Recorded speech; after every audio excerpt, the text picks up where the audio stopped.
Have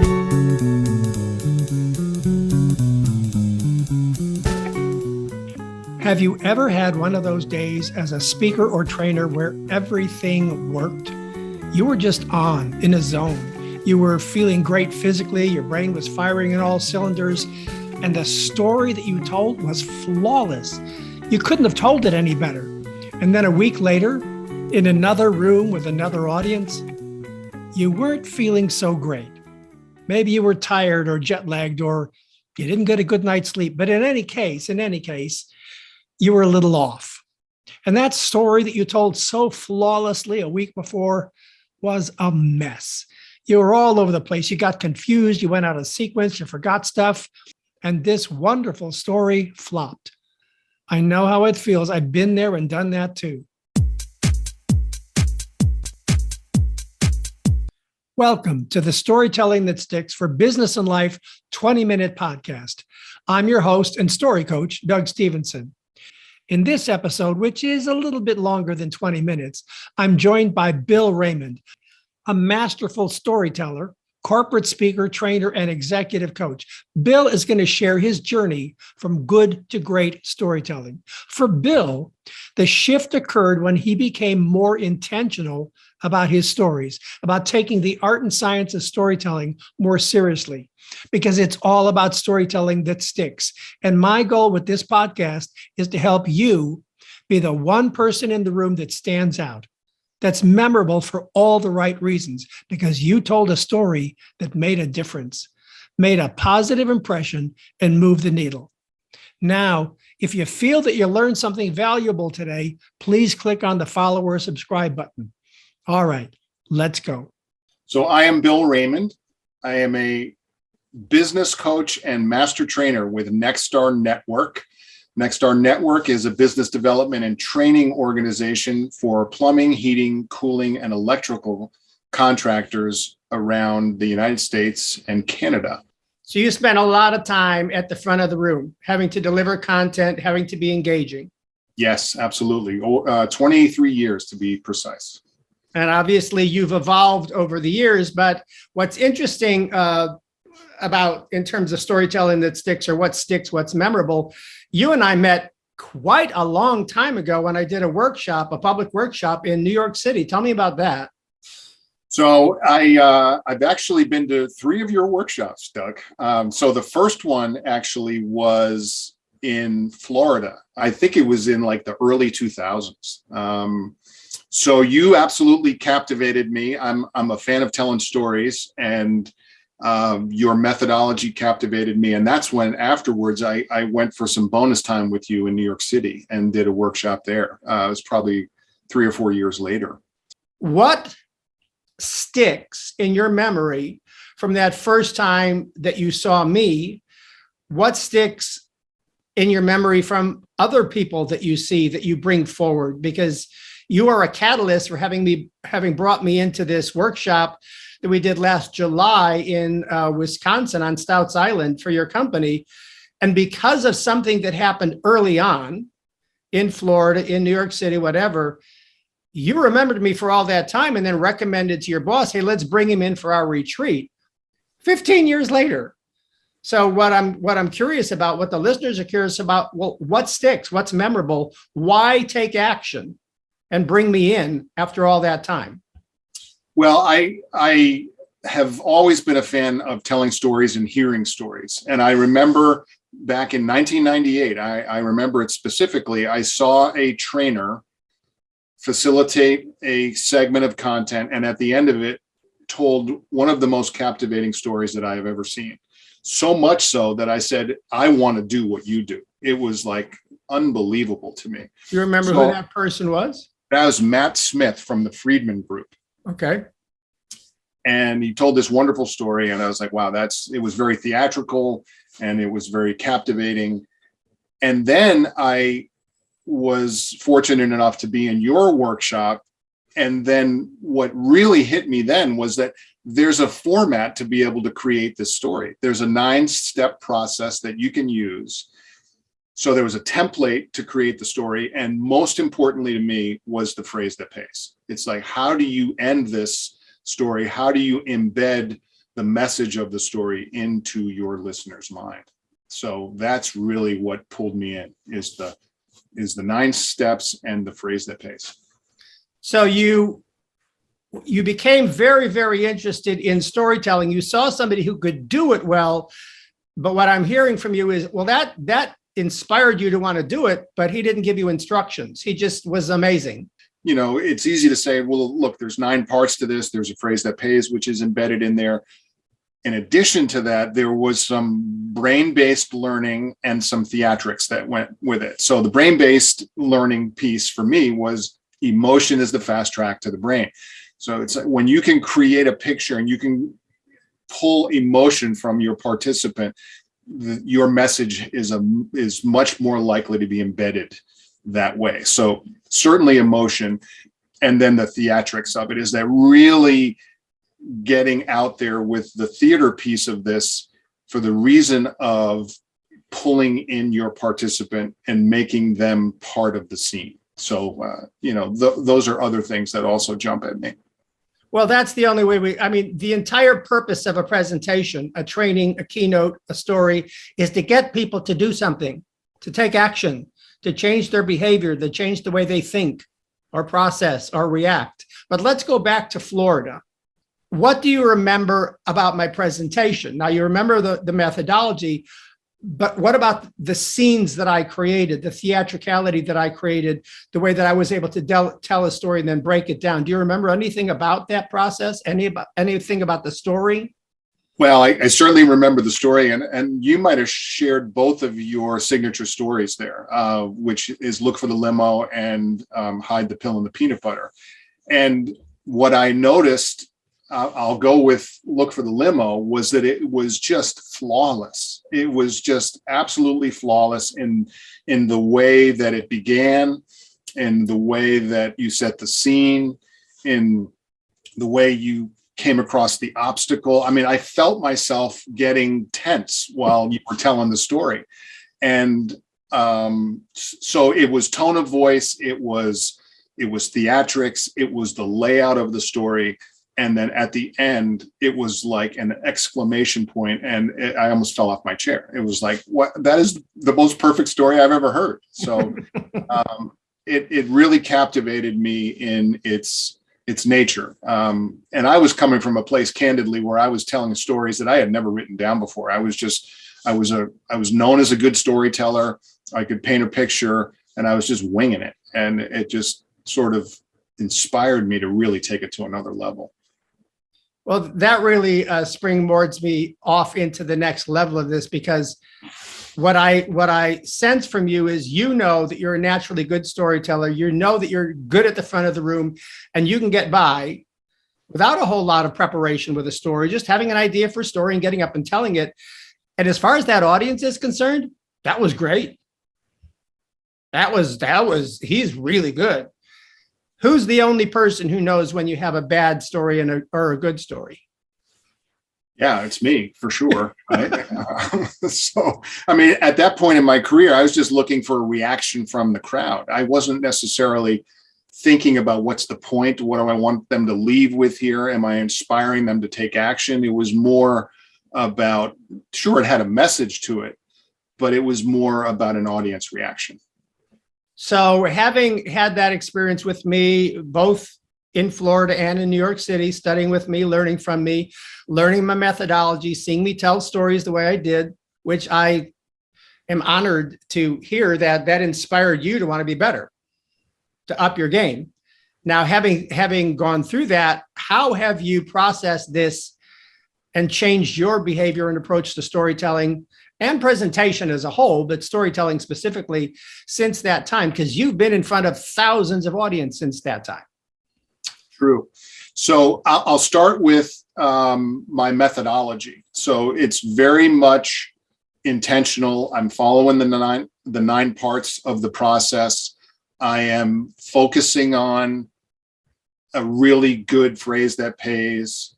I'm really focusing on the 9 parts. So I'll start with that first, and it has cleaned up my act considerably. It is absolutely astounding. The first part of it is, what behavior changes happened to me is that after spending time with you, my antenna were up, and that every single day in my life, I view the world now as a potential story. Right. So it's like with my children, it was amazing how clear it became almost every day that I could create a real story from my children out in the world, just encountering people and experiencing customer service, and even driving behind a school bus. It's like my view of the world completely shifted as I hunted for stories. So it was an awareness piece that really shifted for me first. And then now I have this melting pot of opportunity to create a story, and I can hang it on a skeleton that works flawlessly. Yeah, I feel like I set people free into seeing stories everywhere, which is a joy and a curse because you can't use them all. So true. You know, it's like, oh, that could be a story. Yeah, but what's the point?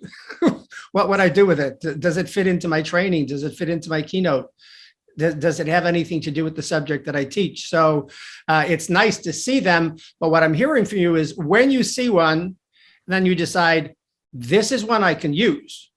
This is actually a relevant story. It's the right story that teaches the right point for my audience. Now I'm going to go apply the 9 steps of story structure. Absolutely. And I'm going to look for the phrase that pays. And Yes. so you immediately go from, oh, this is a good story, I'll just go tell it, to no. First step, recognize story. Second step, craft.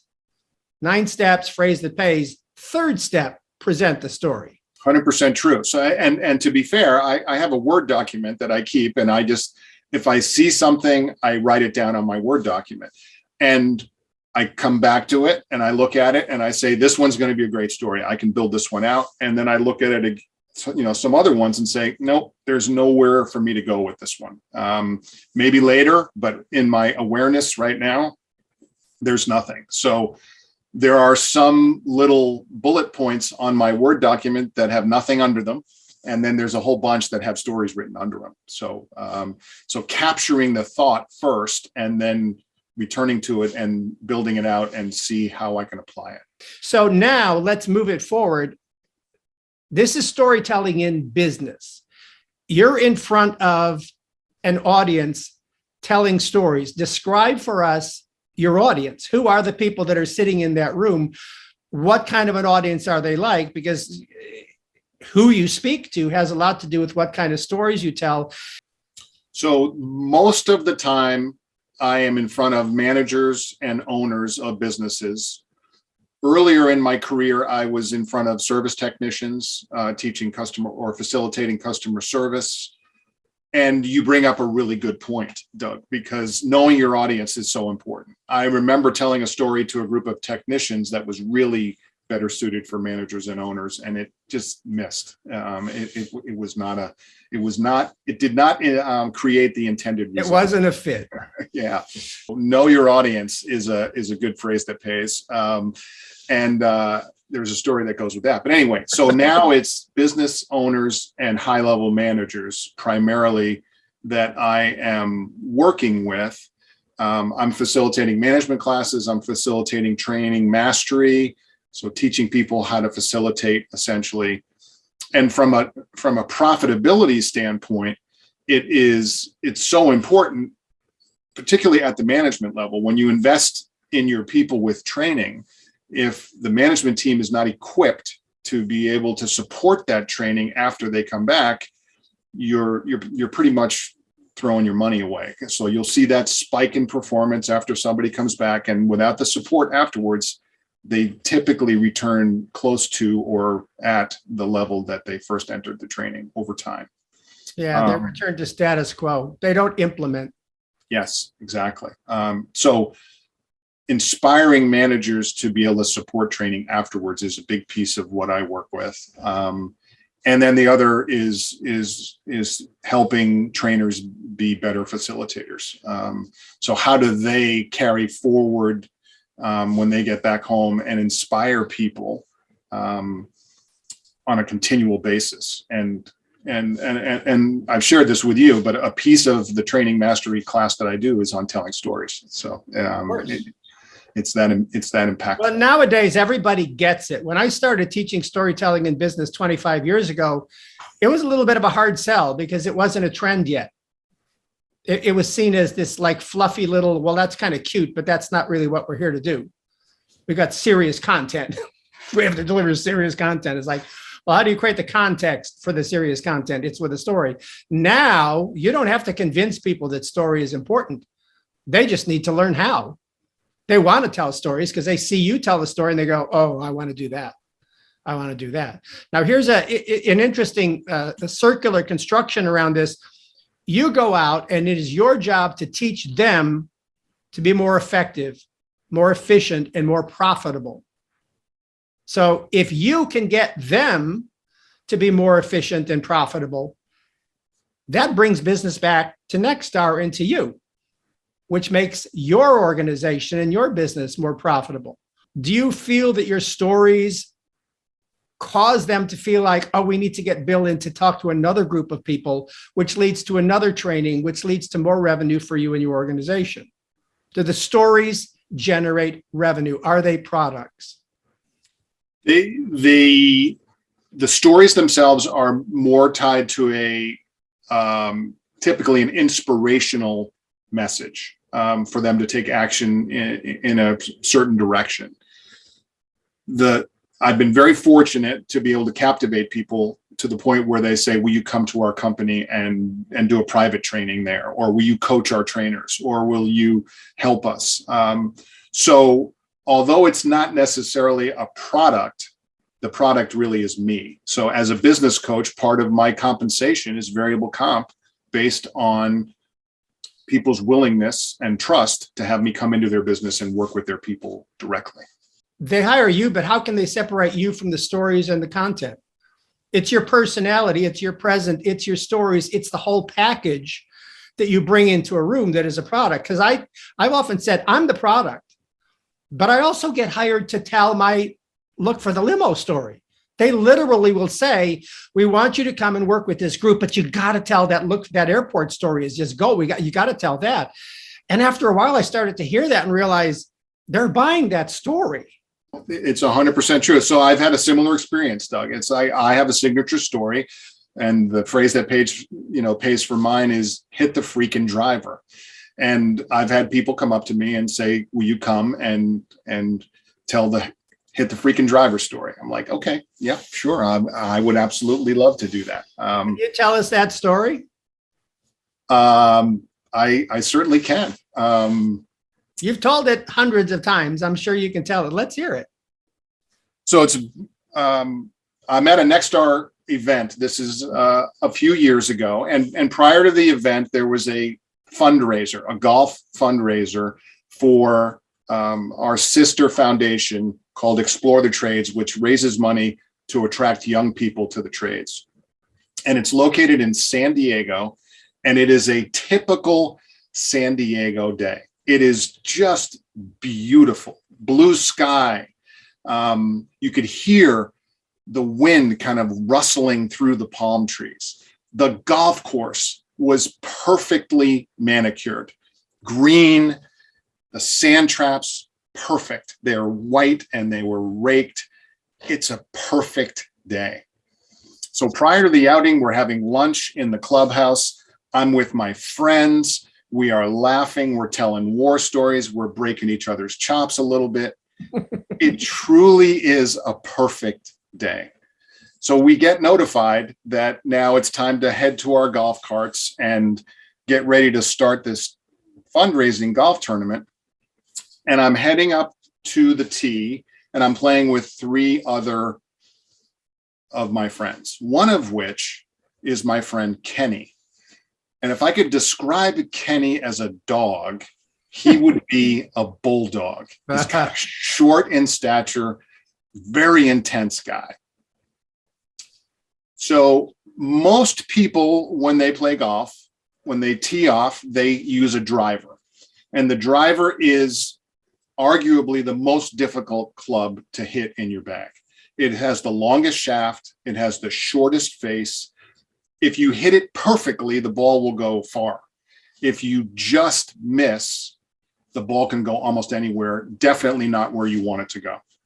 So I stopped hitting my driver a while back because I wasn't hitting it well. So I started to hit a 2-iron off the tee, and you give up distance, but at least you know where your ball is. So on this perfect day, I go to my bag and I grab my 2-iron and I walk up to the tee, and Kenny says to me with those bulldog eyes, "What the hell is that?" So I said, "Well, this is my 2-iron. I'm not hitting the driver well, so I'm just hitting a 2-iron." And he looked at me again with those bulldog eyes and he said, "Hit the freaking driver." And trust me, that is not what he said. So I'm like, "Yeah, but Kenny, the ball is going to go to the right. I'm going to lose my ball." Again, hit the freaking driver. And at that moment, I realized how much I play it safe, how much I hold myself back, how I don't use tools that are available to me because I'm afraid. So I went back to the bag. I put the 2-iron in. I grabbed the driver. I went up to the tee. I visualized a perfect shot, took a couple practice swings, got up to the ball and hit it. It started right down the middle and then took a hard right turn into the other fairway, and it was gone. So I kept working on hitting my driver. I took lessons, I practiced, and over time, it got better. So what about you? Where are you holding yourself back? Where are you playing it safe? Where are you not using a tool because you're afraid? And I encourage you, when you think of that, to hit the freaking driver. Yay! I heard my 9 steps. I'm so pleased. It's like so fun. And yet it's such a concise and simple story. It's not a 20-minute story. It's not big and super dramatic, but at the same time, I saw it. I saw the fairway. I saw the white sand. I saw the beautiful day and the golf carts and, coming up to the tee. And I saw you walking up with that 2-iron, and I could see Bulldog Kenny just going, "What the hell are you doing, man?" I could feel all that. There was that little bit of tension, but the tension also was funny.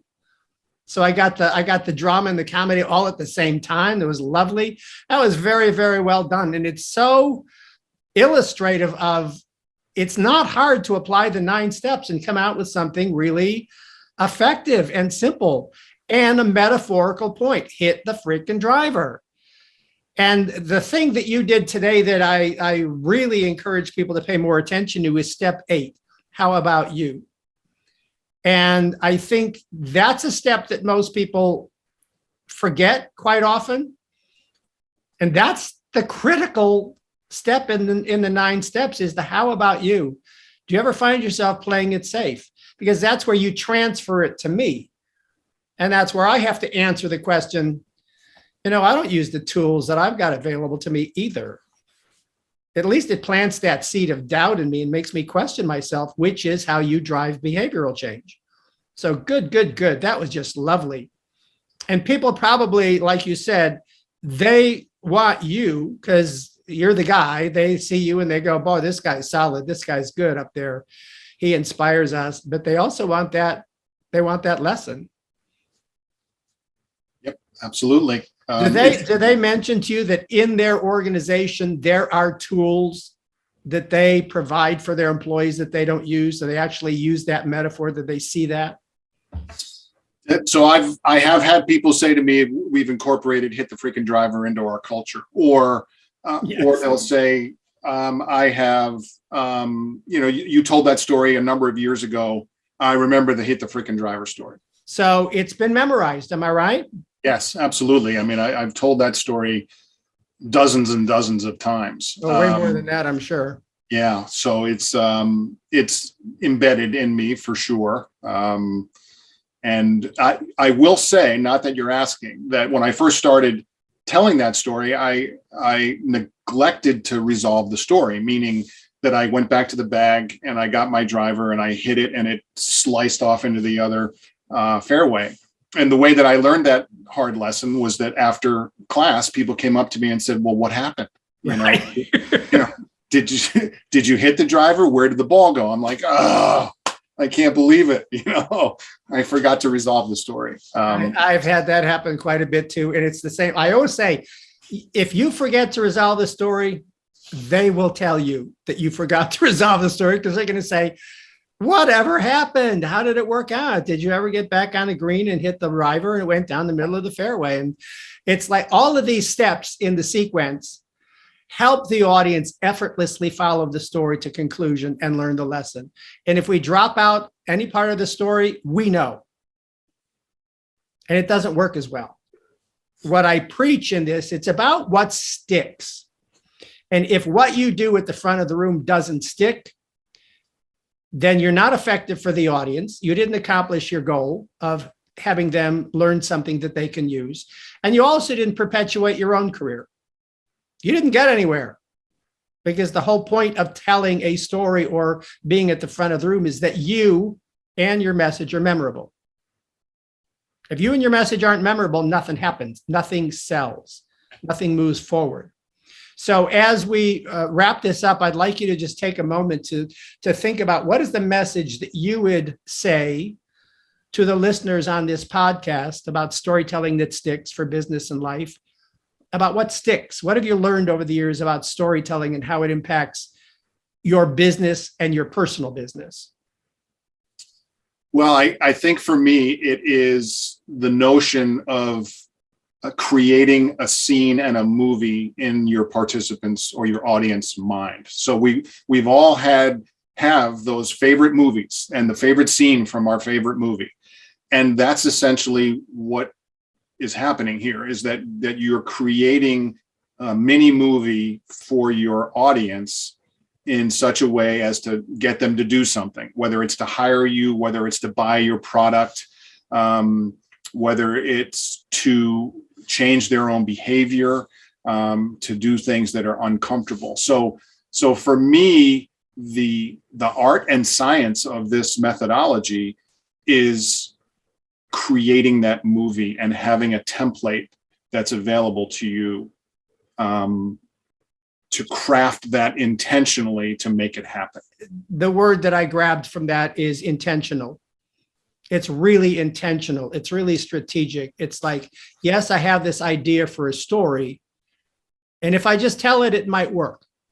I might get lucky. It might just come out of my mouth brilliantly, because we all have those moments where we just have a day where we're just like, oh my God, I'm on. I'm just on. I'm just, everything that I say is eloquent and brilliant, and I'm just firing on all cylinders. It's sequential, it's logical, it's emotional. I'm painting pictures. And then we have another day later on in the week, and we're pooped. We're not feeling so good. And without the structure, without the discipline, without the intention of honoring our audience enough to prepare at a higher level, we might not nail it, and we do a disservice to that room full of people. But I agree with you, Doug. And it's like, I think your point is well taken too. Preparation, and writing the story down. I mean, if you want to be able to repeat the story flawlessly, it has to be written down, and you have to rehearse it like a really good theater arts person. So it's not to diminish it in any way, but how good do you want it to be? And how repeatable do you want it to be? And that takes a lot of work to be able to make that happen. Yeah, I think people put in so much time on PowerPoint that people won't remember. But you ask them, how many hours did you spend creating that PowerPoint deck? Oh, I spent, at least 8 hours. And how much time did you spend on the story that's going to be the one thing that they remember? I didn't work on the story at all. I just kind of thought about it. Oh, which is the one that's going to have the most impact? Slide number 18, bullet point number 4 on slide number 18, or the story about hit the frickin' driver. They're not going to hire you for your PowerPoint. They're going to hire you for your story. And your story today was lovely. And I so thank you for your friendship and partnership over the years, and for the lessons that you've taught us today. Thank you so much. My pleasure. It's absolutely an honor to be here. So thanks, Doug. All right. Take care.